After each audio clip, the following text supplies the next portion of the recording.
All right, what's going on, my family? So I just got done exercising in this hot garage, but I'm going to make a quick video today about youth sports before I wrap this evening up. So I want to talk to you guys. If you're a parent and you have a kid that is wanting to play sports, right? And you're kind of like, well, where do I go? Which sport do we pursue? How do I go about this? I don't even know what to do. This video is for you. When I had my son and he was started playing sports, I had no clue at what sport he was going to gravitate to, so I gave him options. So my first tip to all you parents out there is make sure you give your child options, because when we put our, sports that we like or we played onto our kids, it might not be their passion.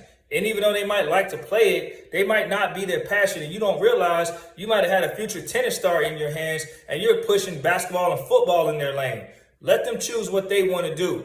Even if they flip back and forth. You know how many times my son went from one sport to another before he finally found out what he wanted to do. And as a result, he ended up now wanting to do two sports, football and track. That's amazing. If I didn't let him get exposed to track and was like, no, just concentrate on football and basketball, I would have never seen him exceed at track. And that's what I mean, give them options. Tip number 2, make sure you put your kids in a situation that they will thrive, right? And what I mean by that is, in youth sports, unfortunately, most of these coaches are not paid administrative coaches like at a high school. These are coaches who are volunteers, which means most of the community is going to have some teams that will have, random dads come together. They'll put their coaches, the coaches' kids on one team. Then they'll pick out some other kids to complete a roster. And next thing you know, you might have that daddy ball politics, which means the coaches' kids will be the priority. They will get all the playing time and the shine and the credit. And it's just everybody else's kids.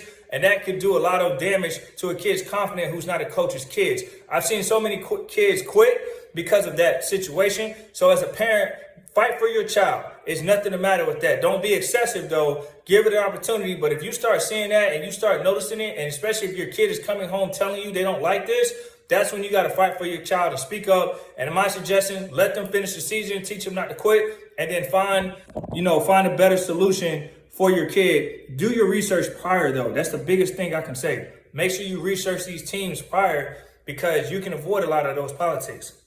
Another tip I would suggest is to make sure whatever high school you plan your kid going out. If your kid is like a middle school age, start looking at high schools in the area, because high school change coaches pretty often. Sometimes it happens. So make sure you look at a high school that caters to their skill set in whatever sport they choose. So for example, if they're a football player and they're in middle school playing Pop Warner or something like that, or AAU, and they're playing a skill position like quarterback, you want to make sure you go to a high school that caters to a team that throws the football and not just runs the ball like all the time. Your local high school might just do that. And it's okay to look at other high schools. People do it all the time, because at the end of the day, it's called a student athlete. We got to prioritize academics first, but an athlete is a talent that they have, and it's a bonus to the academics.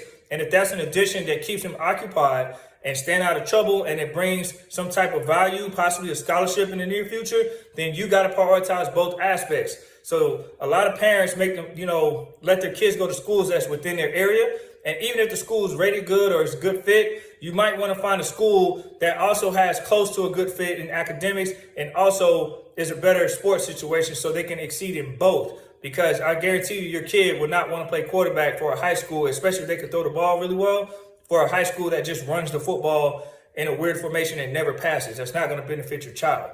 So I hope these tips help. At the end of the day, youth sports can be a great thing for kids with their development, but it can also be a bad thing if you're in a situation with adults who make it just strictly about winning, don't care about development, and just want to let their kids, the coaches' kids, get all the shine. If you see that situation, stay far away from it. It's not worth the damage, and your kid can actually quit on a lot of things and not believe in themselves.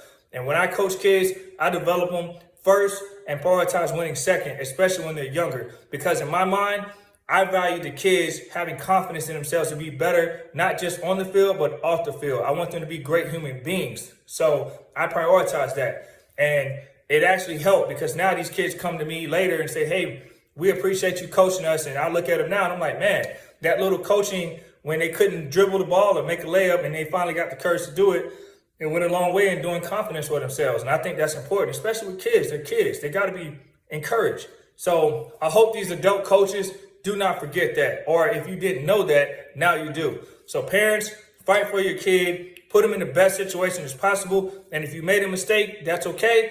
Every mistake can have a benefit. They can learn through adversity and know not to quit. It can develop character and go to a better situation. Hope this video helps. Take care.